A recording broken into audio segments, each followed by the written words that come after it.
My family accused me of being a creep to my sister, so they kicked me to the streets, but now after 30 years they want to meet in person to apologize. I lost my mom when I was 12 to breast cancer, so that just left me and my dad. When I was 14, Dad met and married my stepmom Ashley, who brought with her my stepbrother Mark and stepsister Emily.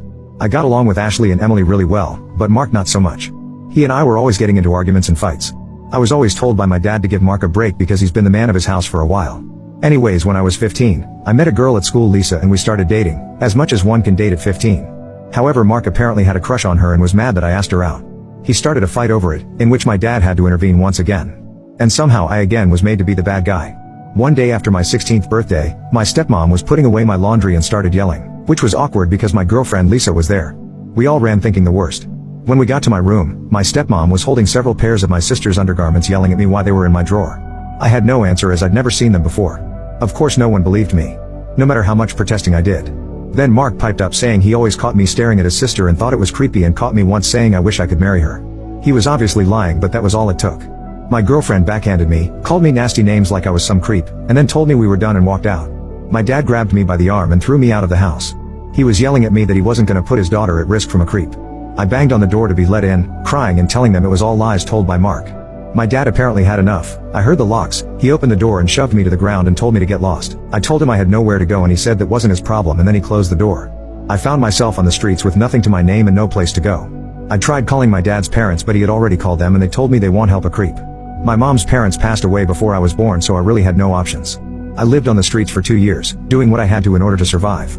No kid should have had to do what I had to do in order to just live. There were some really dark days. Shortly after I turned 18, I found a job working at a boxing gym states away from where I began this horrible journey. I worked there for years and learned the sport, which helped me with my hate and anger. Then one day I met a new girl, May, who was only 20, at the cafe down the street from the gym. At this point I was 35, and I know it's a huge age gap, but we just clicked. I don't believe in fate, or soulmates or any of that stuff like that, but if there is such a thing then we had it. We dated for 2 years and then got married. Her dad was an electrician and hired me afterwards. I think he did so mostly to know I would be able to support his daughter and know I was doing right by her, but also in case he needed to keep me in check. He never said this to me, but as a dad I get it now.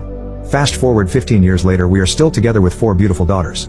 I just passed my master's license as an electrician, which is all thanks to my wife for pushing me to get my GED. But just this last weekend I received an email from my stepsister.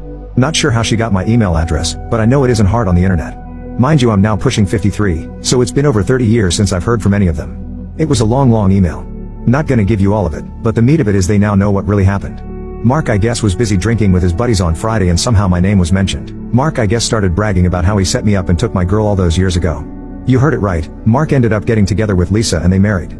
They were all laughing, hoping I passed away on the streets, a bunch of rude and vile stuff. I guess he forgot Lisa was there and she heard it all. So she called my stepsister to let her know, and so Emily spent all weekend trying to find me. Like I said, the email was long. Short of it is, they want to apologize face to face and want to make up for lost time. I'm indifferent to the idea though. I have no ill feelings towards her, she obviously was young and had no real say in the matter. But with lots and lots of therapy, I learned to let go of that hate and anger and to let go of them. As well, with all the love I receive from my wife, kids and in-laws, it's all I really need. I'm of the idea of just deleting the email and moving on like nothing happened. My wife thinks I should at least respond back, even if to say something snarky like, "Thanks for finally believing me, it only took more than 30 years. Should I even entertain this communication with them or just delete the email?"